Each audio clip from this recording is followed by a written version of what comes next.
성도 여러분, 한 주간 잘 지내셨는지요?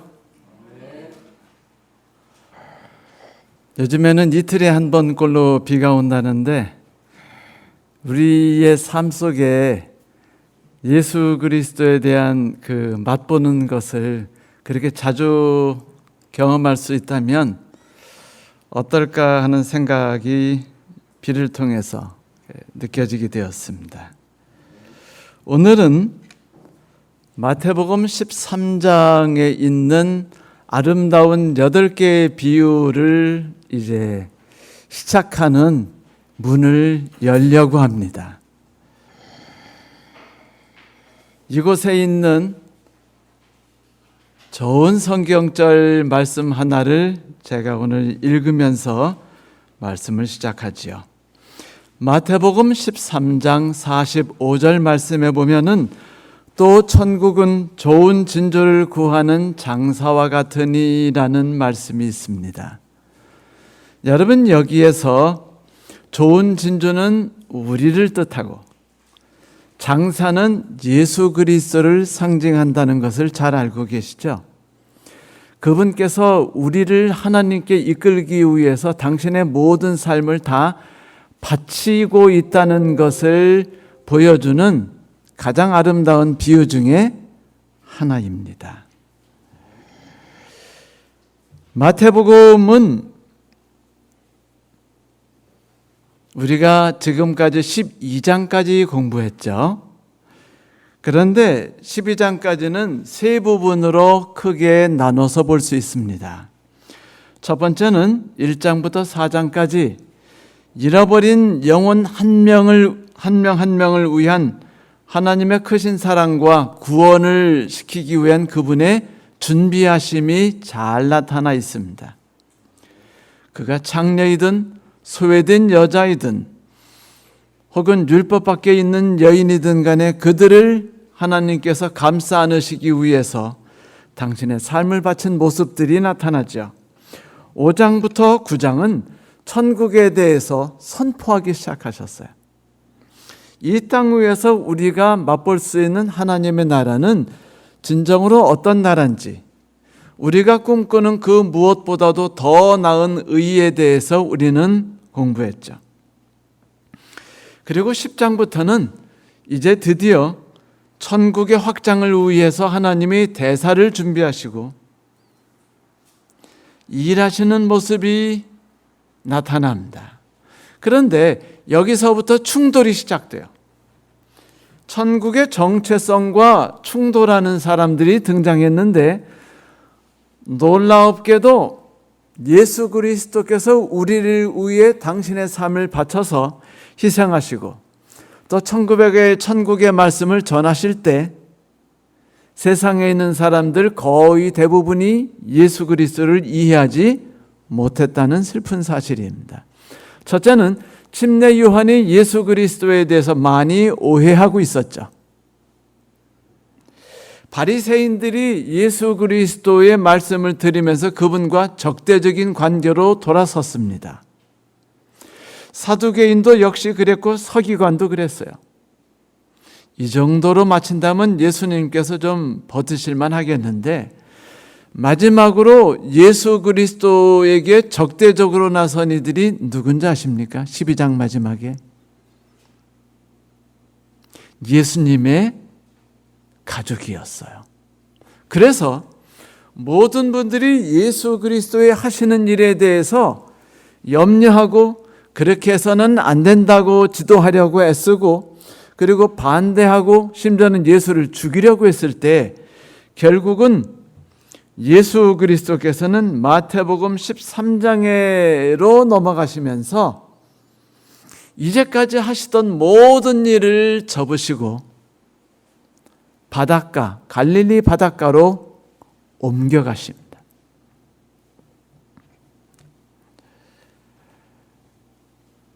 여러분, 그때 예수 그리스도의 우리에 대한 당신이 하시는 일을 사람들이 이해하지 못하는 데에 대해서 그분의 마음이 어떠셨을까요?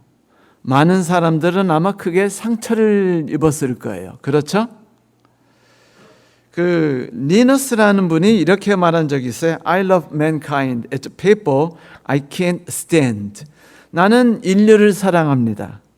그런데 내가 견딜 수 없는 건 사람이죠. 다 사랑하지만은 저놈은 사랑할 수 없다는 거예요.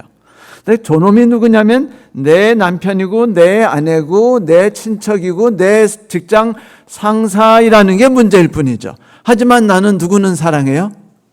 네, 인류는 사랑합니다. 이 리너스가 이 말을 했을 때 이 말은요, 우리들이 일반적으로 갖고 있는 인간상이죠. 그거를 설명해 준 것이에요.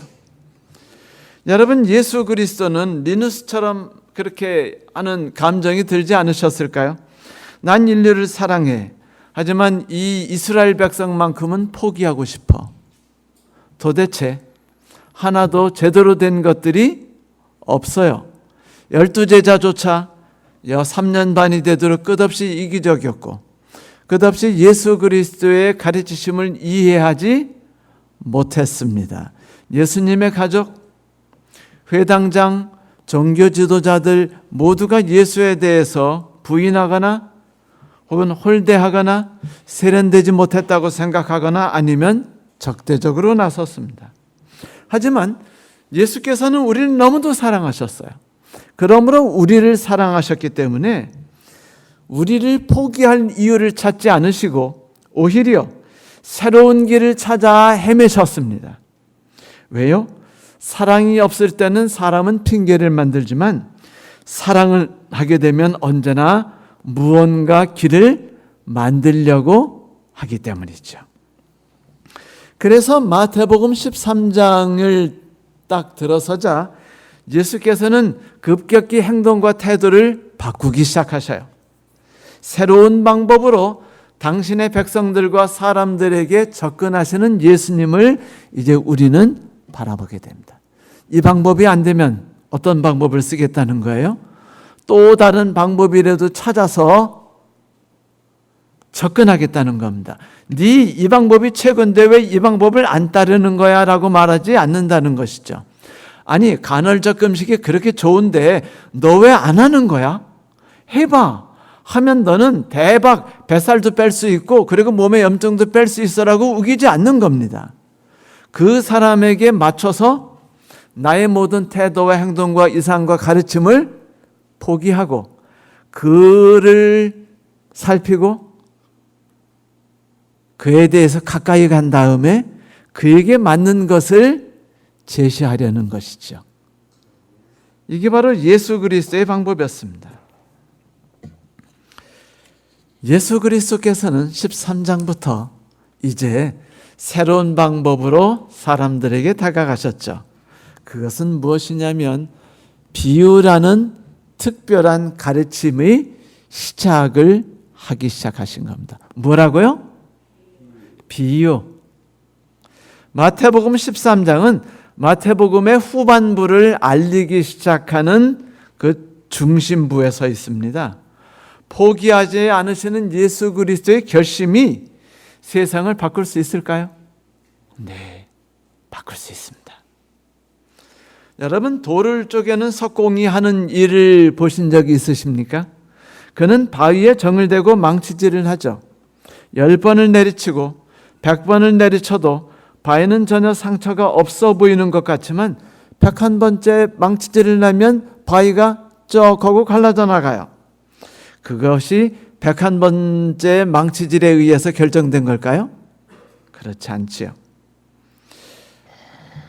비록 예수께서 십자가에 달려 돌아가심으로 인류를 구원하셨다 하시지만은 사실 마태복음 13장에 나타나는 예수 그리스도의 불굴의 정신, 우리를 구원하기 위해서 끝없이 새로운 방법을 찾고자 하시며 새로이 노력하시고자 하는 그분의 태도가 없었으면 과연 12제자가 진정으로 회심을 하고 그리고 많은 사람들이 예수에 의해서 천국을 경험할 수 있게 되었을까요? 저는 그렇지 않다고 생각됩니다. 이제 마태복음 13장의 가르침부터는요, 이전의 가르침과는 완전히 달라졌어요. 모든 가르침들이 대부분 비유로 가득 찼습니다. 여러분, 비유라는 것이 무엇일까요? 한번 쉽게 생각해 볼까요? 여러분, 여우 하면 딱 생각하는 게 뭐죠? 여우. 네? 교활함, 또 여인. 이렇게 뒤를 훑기 보면서 도망가는 게 그 사람 꼬실 때 살짝 그 보일 듯 말 듯 뒤를 보면서 이렇게 가는 여우와 비슷하다고 해서 여우라고 말했죠. 토끼는 딱 하면 뭐가 생각나요?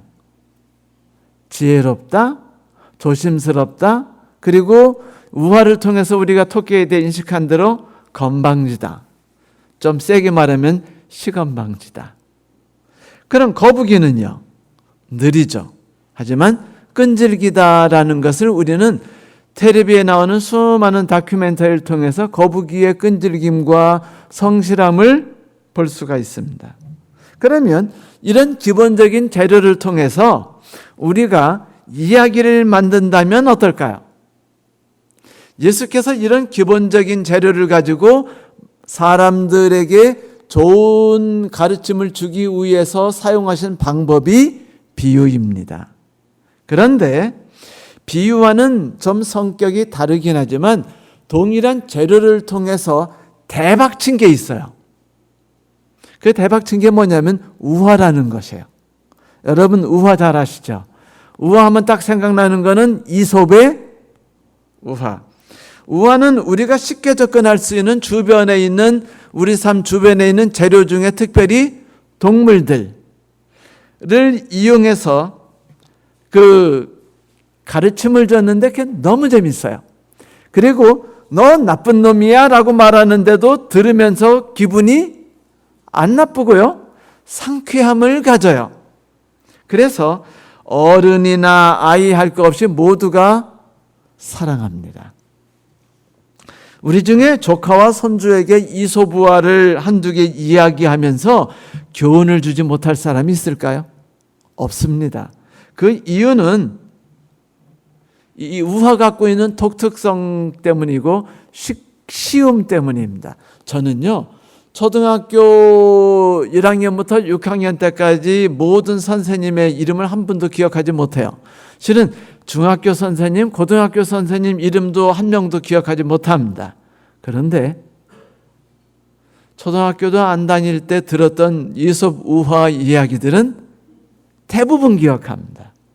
예를 들면 토끼와 거북이의 달리기 시합 이야기, 햇님과 바람이 나그네의 옷을 벗기려고 했던 이야기, 여우와 학이 서로를 초대했는데 자기의 방법으로 초대해가지고 상대방이 아주 기분 나쁘게 만들었던 이야기들, 이런 이야기들은요, 어쩜 그렇게 우리의 머릿속에 쏙쏙 들어오게 재밌는 겁니까? 그렇게 그래도 되는 거예요? 그래서 우화나 비유는요, 이렇게 멋진 교훈을 마음속 깊이 담아서 처음에 들었을 때도 재밌지만 그 세월을 두면서 점점 우리의 마음속에서 숙성이 되고 성장해가지고 우리의 삶을 변화시키는 데 큰 역할을 담당하는 것을 우리는 알 수 있습니다. 이렇게 흥미를 끄는 주변 사물을 통해서 주는 교훈들은요, 대부분 한결같이 우리의 마음을 파고들어요. 부담이 없이 우리에게 다가오죠. 그런 중요한 이유 때문에 우리의 왕이신 예수께서는 천국에 대한 가르침이 모두 도전을 받고 공격을 받으며 저항을 받자 곧 이어서 우리를 위해서 비유를 착안하셨고, 그리고 비유를 사용하심으로 천국에 대해서 가르치기 시작하셨습니다. 예수께서 이스라엘 사람들에게 매우 친숙한 비유의 재료를 사용하셔서 비유를 말씀하기 시작하셨는데, 그분께서 사용하셨던 비유는 대개 재료는 농부, 밭, 누룩, 새, 가시덤불, 돌짝밭, 가라지, 진주, 그물, 씨앗, 이런 것들이었어요. 다 우리가 매일 경험하는 것들이나 쉽게 가까이서 듣는 그런 물질들이죠. 어떤 건지 쉽게 상상할 수 있으며 그것들이 어떤 역할을 하는지 대부분 아는 것들입니다. 만일 누구든지 조금만 관심을 가지고 마음을 쓰기만 하면 예수님이 비유를 말씀하실 때 아하, 예수께서 지금 이 비유를 통해서 어떤 말씀을 내게 하려고 하시는구나 라고 쉽게 그 뜻을 유추할 수 있는 장점을 갖고 있는 게 비유입니다. 또한 비유 갖고 있는 놀라운 장점은 자기화예요. 비유를 딱 들었을 때 이 비유를 가지고 자기의 삶에 적응해서 자기의 삶을 변화시켜서 우리로 하여금 천국의 삶에 적응하고 그 삶에 맞추어 살아갈 수 있도록 우리를 변화시킬 수 있는 큰 힘을 갖고 있는 게 비유였습니다. 그러면서도 이 비유는 공격을 쉽게 당하지 않을 수 있는 장점도 있었어요. 바리새인들에게 그물 얘기하고 그 다음에 소 얘기하고 낙타 얘기하는데 뭐 이게 구태여 크게 그들에게 노골적인 공격을 할 수는 없지 않습니까? 그러니 분명히 마음은 꺼림직하고 이거 분명히 우리를 공격하는 것 같은데 라고 말하지만 그렇다고 이거 가지고서 예수를 정죄하기도 쉽지 않아요.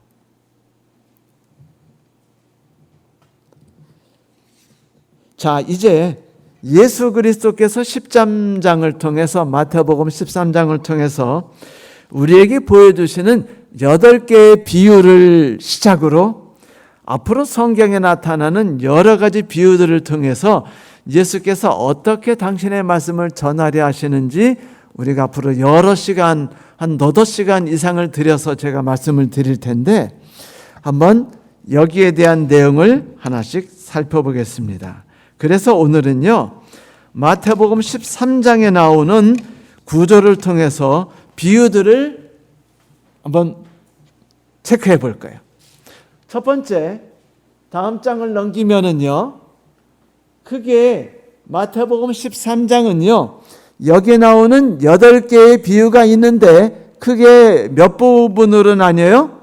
2부분으로 비유가 나뉘어지는 것을 볼 수 있어요. 전반부 4개, 후반부 4개. 아, 이거 딱 보니까 여러분 생각나는 거 있죠? 예수님의 팔복. 팔복도 전반부와 후반부로 나뉘었고 첫 번째와 맨 끝의 팔복이 서로 거울로 마주보는 듯이 구조를 갖고 있다는 것을 우리가 배웠지 않았습니까? 그런데 이 비유 역시 그런 식으로 구성되어 있어요. 첫 번째 4개의 비유는 침략당하고 있는 천국, 다시 말하면 예수께서 이 땅에 천국을 씨앗을 뿌리고 천국을 세우려고 하시는데 사단과 부하들이 끊임없이 천국을 공격하고 있는 모습을 비유를 통해서 보여주고 있어요. 그게 바로 2번째 비유, 3번째 비유, 4번째 비유죠. 원수가 뿌린 가라지, 성장하는 가라지, 퍼져가는 누룩 비유가 바로 그 비유입니다. 하나씩 하나씩 흥미로운 이야기를 자세히 다음 주부터 우리가 공부할 거예요. 2번째 비유는요, 그럼의 원수의 공격에도 불구하고 끝없이 저항하면서 예수 그리스도께서 천국의 보화, 곧 귀중한 우리들을 어떻게 서라도 거기서 건져내서 구해가지고 하나님께 드리기 위해서 당신의 모든 삶과 모든 시간을 끝없이 쏟아부으시는 모습을 보여주는 장면이 그 다음 2번째 비유에 나타나요.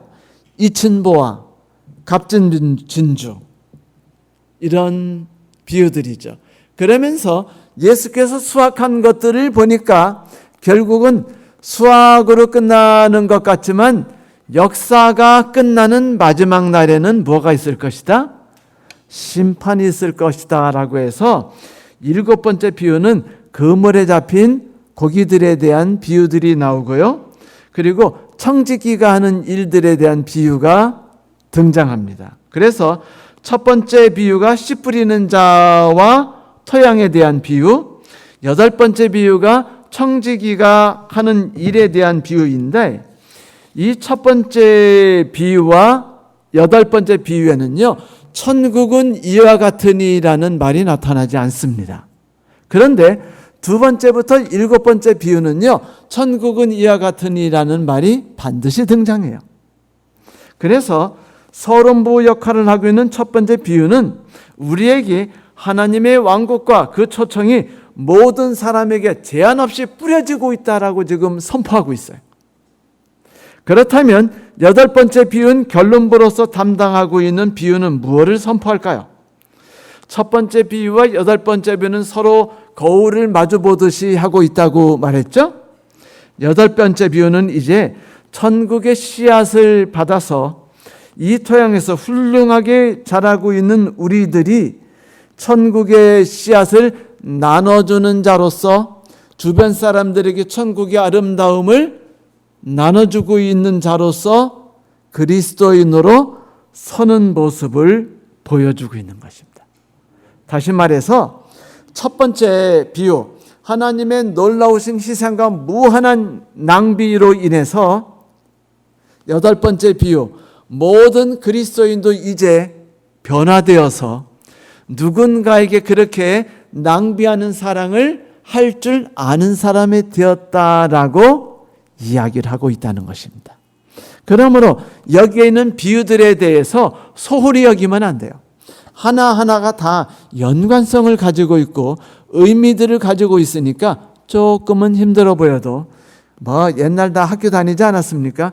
초등학교 때 수학 공부하듯이 혹은 사회 공부하듯이 한번 우리도 공부를 해봐야겠어요. 성도 여러분. 자, 나머지 비유 6개는 전반부 3개 비유는 사단에 의해서 침략당하고 있는 천국의 특성에 대해 설명해 주고 있어요. 다시 말하면 가라지와 겨자와 누룩을 사용했죠. 이 자료의 특징들은요, 사단이 우리의 삶 가운데서 하고 있는 일의 성격을 아주 잘 묘사하고 있습니다. 후반부 3개의 묘사, 이친보와 값진 진주, 그물에 잡힌 고기 이런 비유들은요, 하나님의 사랑과 최후 심판에 대해 설명하죠. 감추인 보화와 진주인 우리를 구하기 위해서 예수께서 모든 삶을 다 바치셨다는 것을 설명해 주려고 비유가 만들어졌어요. 그분께서 찾고 계시는 잃어버린 영혼의 상태, 그분의 열정과 희생이 얼마나 큰 것인지를 설명해 주고 있죠.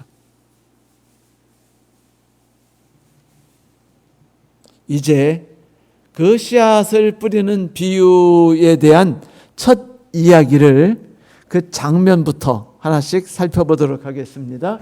다음 장 넘겨주시고요. 여기 내용을 우리가 이제 앞으로 공부를 할 거예요. 이제 마지막 장면 그림 한번 볼까요? 네. 이 그림 보시면서 이제 제가 드리는 말씀을 들어보십시오. 그날 오후, 다시 말하면 가족들조차 예수 그리스도에 대해서 거부하고 반대하면서 네가 하는 행동이 옳지 않은 것 같아. 그런 식으로 해가지고 꼭 그 종교 지도자들과 종교에 있는 훌륭하신 분들과 그렇게 맞대서 가지고 하면은 네 하는 일이 잘 될 것 같아. 난 네가 그런 삶을 안 살았으면 좋겠어 라고 말하는 그 가족들을 향하여 참으로 뭐라고 말씀하지 못하셨지만 예수 그리스도께서는 드디어 그 모든 사람들의 행동에 의해서 갈릴리 먼 바다로 배를 타고 떠나셨습니다. 아마 호수 건너편 한적한 곳으로 가려고 하셨겠죠. 이것이 예수 그리스도의 새로운 활동의 전환점이 됐어요. 모든 것이 막힌 것처럼 보였을 때 예수께서 더 이상은 사람들에게 천국에 대해서 말할 수 없으며 병자들을 고치고 그들에게 희망을 전하는 일이 막힌 것처럼 보였을 때 하나님께서 예수 그리스도와 모든 사람을 위해 준비하신 문이 열리기 시작했습니다. 예수께서 호수 한 곳으로 가셨을 때 수많은 사람들이 예수님을 따라 쫓아왔어요. 그러자 예수께서는 편히 쉬지 못하시고 호숫가에 마침 정박해 있던 어떤 배에 올라타셔서 그 자리에 앉으셨죠. 그러자 사람들이 예수의 말씀을 듣기 위해서 둥그렇게, 보이시죠? 그 당시 갈릴리 바다가 이런 식으로 구성되어 있으면은요, 바다 이 동그란 중간에 배를 띄우고 예수께서 거기 배 위에 앉아 계신 거예요. 그러면 주변에 사람들이 쭉 앉아 있으면 여기요, 수천 명이 앉을 수 있습니다. 그리고 이 뒤에 만약 산으로 둘러싸인 곳이라면 예수님의 음성이 그들에게 쉽게 전달될 수 있죠. 여러분, 옛날에 로마의 유명한 웅변가인 시세로나 이런 분은요, 4,000명, 8,000명에게 웅변을 한 역사적 사례들이 있습니다. 실제로 이런 일이 충분히 가능하다는 것이죠. 우리 주 예수께서는 이렇게 해변 모양이 긴 타원형을 가진 곳에서 백고물에 앉으신 다음에 그곳에 뱃사장에 앉은 사람들을 둥그렇게 앉히고서 말씀을 시작하셨을까요? 그런데 여기 지금 예수를 찾아온 군중들이라고 말할 때 군중들은요, 그 뜻이 참 특이했어요. 어떤 군중이냐면 사람들이 무시하고 경멸한다는 뜻을 이름을 가진 천민, 하층민이라는 의미를 가진 군중이었습니다. 드디어 예수 그리스도를 모든 사람이 반박하고 거부했을 때 그래도 마음의 상처를 입었으며 이 세상에서 어떤 도움을 받을 수 없다고 생각돼서 좌절과 절망과 고통 속에 빠진 모든 사람들이 희망을 찾아 예수께 달려나왔다는 것이죠. 그때 예수께서는 그들을 바라보시면서 이제 이야기를 시작하셔요. 농부가 씨를 뿌리러 나가 씨를 뿌리는데 여러분 한번 상상해 보세요. 어떤 씨는 길가에 떨어졌다. 그러자 새들이 날아와 씨를 모두 먹어버렸다. 어떤 씨는 흙이 별로 없고 돌이 많은 곳에 떨어졌다.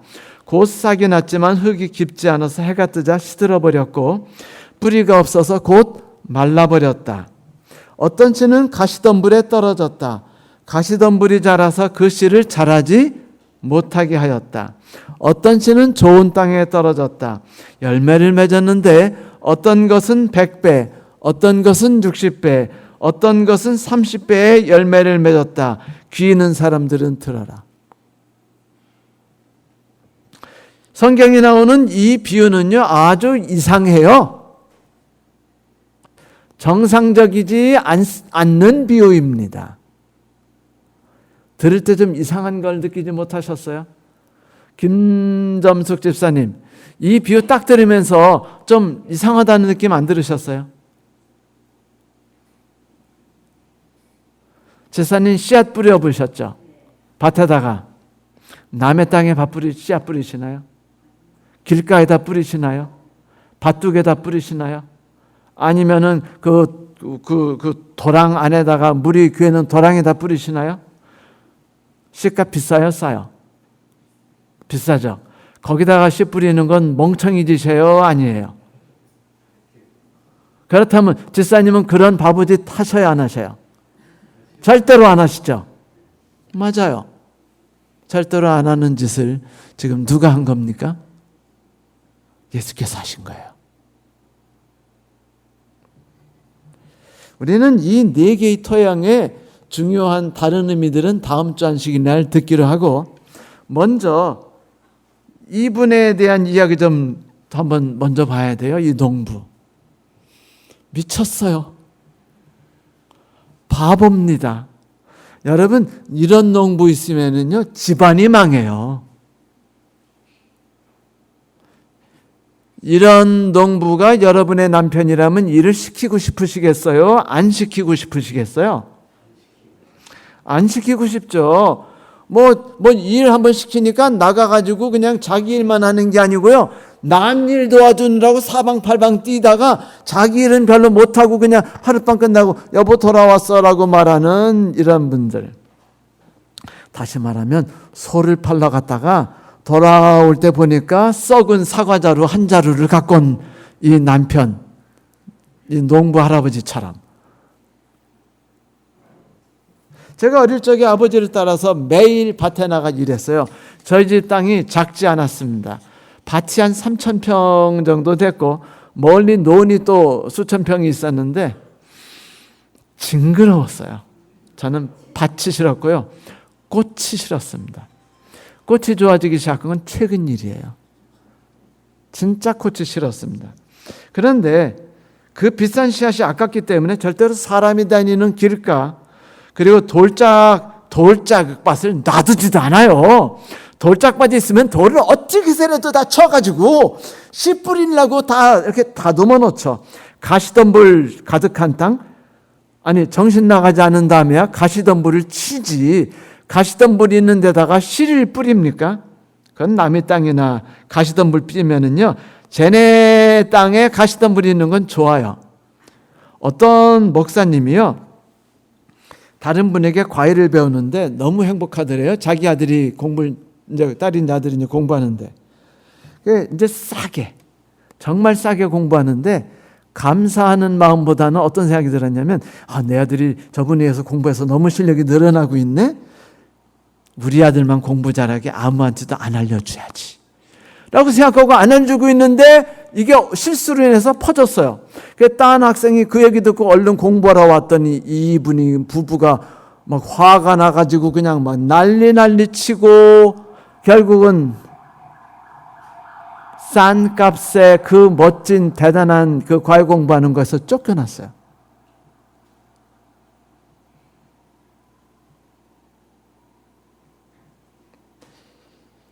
남이 잘 되는 건 못 보는 게 목사에게까지 똑같아요. 그러니까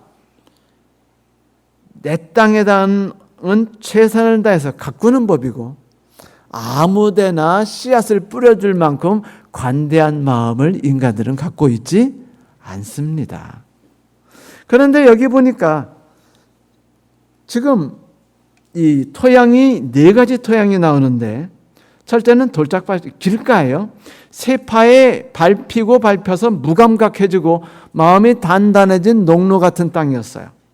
그 다음에 돌짝밭이었습니다. 흙이 얕아요. 네, 깊이 있게 인생을 살아가지 못하고 험한 인생 대충 살아가면서 그냥 쾌락만 즐기고 적당 인생을 살아갑니다. 가시덤불이 있는 곳에서 살아요. 하나님 말씀도 좋아하지만 세상의 그 행복이라든지 세상이 주는 권력과 그들의 힘들을 무시하지 못하므로 내가 즐겁게 받은 하나님의 말씀이 가시덤불에 의해서 힘을 잃어버리는 그런 삶을 가진 토양도 있어요. 그리고 어떤 토양은 옥토이죠. 그런데 흥미롭게도 우리 같으면 이 중에 4분의 3의 땅에다는 씨앗을 뿌리지 않고 4분의 1의 땅에 치중할 거예요. 그렇죠? 되는 놈을 밀어줘야죠. 안 그렇습니까? 그런데 예수께서는요, 이 생명의 씨앗을 나머지 4분의 3이 되는 모두에게 다 뿌리셨다는 거예요. 그분의 귀중한 생명과 말씀과 능력을 아낌없이 쏟아부으셨어요. 돌짝밭에도 뿌리셨고 길가에도 뿌리셨고 가시덤불에도 뿌리셨습니다. 그분께서는 분노와 눈물 속에 고통받는 자라면 그 누구든지 어떤 자격을 갖고 있든 상관없이 예수께서는 그들을 찾아가셨습니다. 그들을 위로하고 그들에게 새 힘을 주려 하시는 분이 예수님이시니까요. 예수님이 보실 때는 우리들이 돌짝밭인지 우리들이 가시덤불인지 우리들이 길가인지 상관이 없어요. 그분은 그 사실을 아시지만 그렇다고 해서 씨앗을 덜 뿌리지 않습니다. 단 한 명의 영혼을 구하기 위해서 1000개의 씨앗이라도 뿌리는 것을 결코 아깝다고 생각하지 않는 분이 우리의 왕 예수십니다. 그러니까 마태복음 1장에 나타나는 족보에 그 위대한 세상 사람들이 소외시키는 위대한 4명의 여인이 나오는 거 아닙니까? 족보에 넣은 것이 아니겠어요? 죽어가는 땅을 갈아엎고 1억 원어치의 씨앗을 마구잡이로 씨앗을 뿌려서라도 그 중에 하나라도 나온다면 누군가 그래서 절망의 늪에서 생명의 기쁨을 만끽할 수만 있다면 10억 개의 씨앗도 아깝지 않다는 거예요. 이번에 제가 그 집안으로 들어오는 곳에 그 채송화 씨앗을 뿌렸어요. 2통을 씨앗을 뿌렸는데 2달이 지나도록 요만큼 나와요. 화가 나가지고 확 뒤엎어버리고 저쪽 밭에는 너무 잘 나니까 다 옮겨 심고 싶었지만 차마 그렇게 못하고 씨앗을 아예 씨앗이 망한 곳에다가 이제 옮겨 심었어요. 옮겨 심은 건 너무너무 잘 자라는데 씨앗은요 2달 뒤에 결국 요만खे 나왔습니다.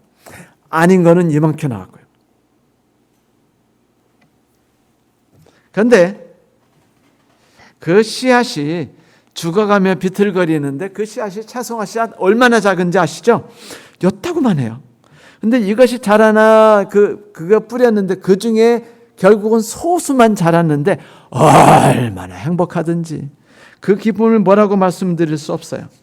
캠벨 목사님이 뭐라고 했는 줄 아세요? 피조물이 탄식하는 곳은 어느 곳이든지 그 상처를 치유하고 슬픔을 위로하는 방법이 있다면 하나님께서는 하나님의 아들들을 그 땅에 뿌리실 것이다 라고 말씀하셨습니다.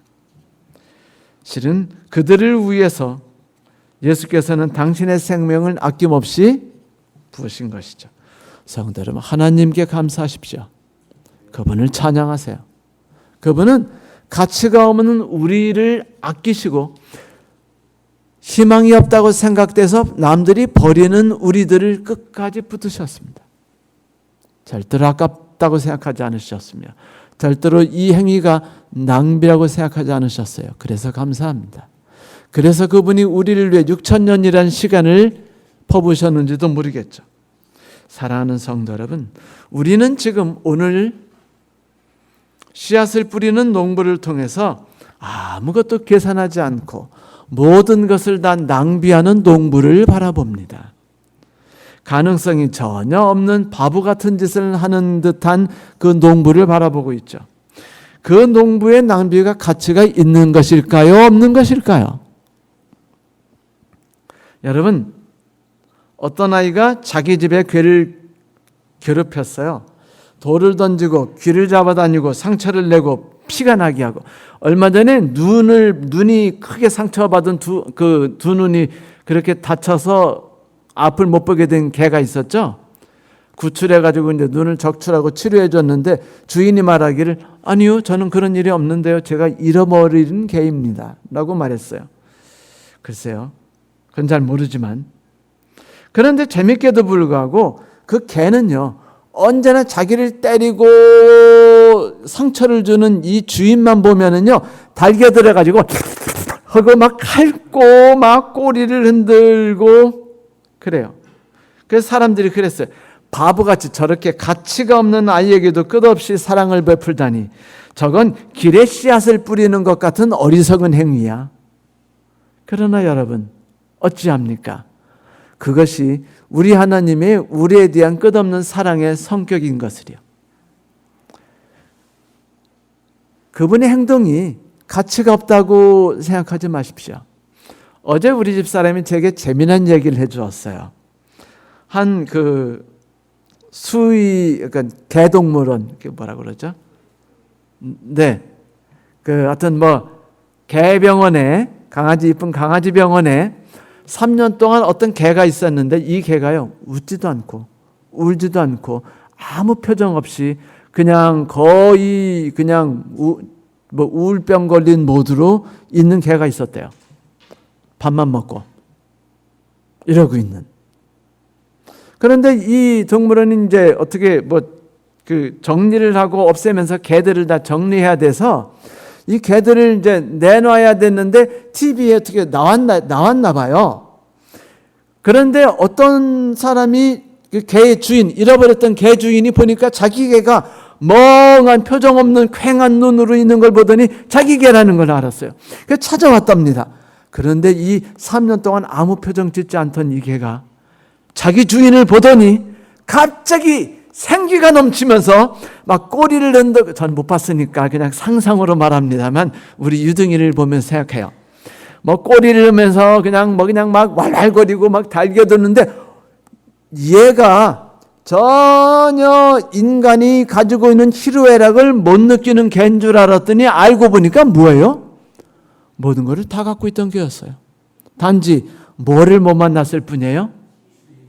주인을 못 만났을 뿐이었습니다. 우리가 세상 사람들에게 그런 사람으로 취급받을 수도 있지 않습니까? 하지만 우리에게 예수 그리스도란 분이 접해지게만 한다면 놀라운 일이 생길 거라는 것을 저는 믿습니다. 그래서 저는 행복해요. 여러분, 제가 집에 나갔다가 집 밖을 나갔다 집에 올 때는 언제나 행복한 이유는요, 우리 집 유등이 때문이에요. 왜냐하면 반가워서 짖는 소리가 엘리베이터 문 열 때부터 소리가 들리기 시작해요. 너무 좋아가지고 진저리를 쳐요. 안아달라고 막 제 몸을 긁죠. 그리고 안아주면 기다란 혀로 쏙, 그건 좀 견디기 힘들지만 입에다 쏙 집어넣는 건 마누라도 아닌 것이. 침대에 누우면 제 옆에 와서 앉아있거나 이불 속에 들어와서 제 옆구리에 몸을 눕고 같이 눕죠. 요즘은 집사람 옆에 눕지만. 제가 이 녀석을 싫어할 수 있나요? 지성이면 감천인 법입니다. 성도 여러분, 예수님께서 어느 날 가능성 전혀 없어 보이는 한 망가진 창녀에게 무한한 용서와 무한한 동정을 쏟아부으셨고요. 그 가능성을 받아주셨어요. 사람들의 오해와 미움을 받으면서까지요. 그런데 사랑은 사랑을 낳는다는 유명한 말과 같이 예수께서 하신 그 놀라운 일이 싹을 틔웠어요. 예수께서 십자가에 달리 돌아가시기 전 며칠 전 예수께서 어느 문둥이 시몬 집에서 이제 식사 대접을 받고 있었는데 사람들이 예수님 알기를 그냥 세상 사람들 말하는 대로 개떡으로 알고 있었어요. 그래서 그냥 어디 그냥 치인 구석에 그 문둥병을 치유해 줬음에도 불구하고 별로 대접받지 못하는 곳에서 앉아 계셨는데 그때 이 창녀, 이 여인이 눈물을 흘리면서 이 예수님께 와가지고 그 옥으로 만들어진 그 상자를 깹니다. 그리고 거기에 들어있는 나드 한 귀한 나를 예수에게 발에 붓고 자기 머리로 닦아드리면서 울어요. 왜냐하면 예수께서 그 십자가에 달려 돌아가셨다는 소리를 들었기 때문이었습니다. 그분이 자기의 삶을 송두리째 바꾸었고 자기의 삶이 예수께서 심어주신 사랑의 씨앗으로 인해 자기 삶이 바뀌고 천국이 무엇인지를 맛봤어요. 새로운 희망이 뭔지. 그래서 예수께서 십자가에 달려 돌아가신다는 이야기를 듣자 자기의 모든 것을 예수님께 쏟아붓고 싶었습니다. 낭비하는 사랑은 낭비하는 사랑을 낳는 법이죠. 그날 길가와 돌짝밭에 씨앗을 뿌린 사실을 여러분 결코 쉽게 대하지 마십시오. 그 낭비로 인해서 어쩌면 여러분과 제가 오늘 이 교회에 앉아 있는지 모릅니다. 물론 우리는 여전히 성질 나쁜 교인일 수 있고 위선자인 교인일 수 있고 아직도 가망이 없는 교인일 수 있죠. 옆에 앉아 있는 교인이 볼 때만. 하지만 여러분, 예수께서 우리를 바라보시고 희망을 놓지 않고 우리의 삶에 천국의 씨앗을 끝없이 쏟아부으셨습니다. 그리고 물을 붓듯이 당신의 피를 쏟아부으셨죠. 그래서 그분이 우리 희망을 가지고 우리를 붙잡은 덕에 우리가 이제 천국이라는 것이 무엇인지를 맛볼 수 있게 되었습니다. 하나님께 감사하지 않습니까? 잊지 마십시오. 은혜의 씨앗은 모든 곳에 뿌려져야만 합니다. 그게 길이든 그게 자갈밭이든 그게 가시덤불이 있는 곳이든 옥토이든 너그럽게 뿌려진 씨앗, 그 씨앗으로 인해서 성도 여러분과 제가 이곳에 앉아있다는 사실로 인해서 오늘 하루 하나님께 감사하시게 되길 바랍니다. 감사합니다. 말씀 마치겠습니다.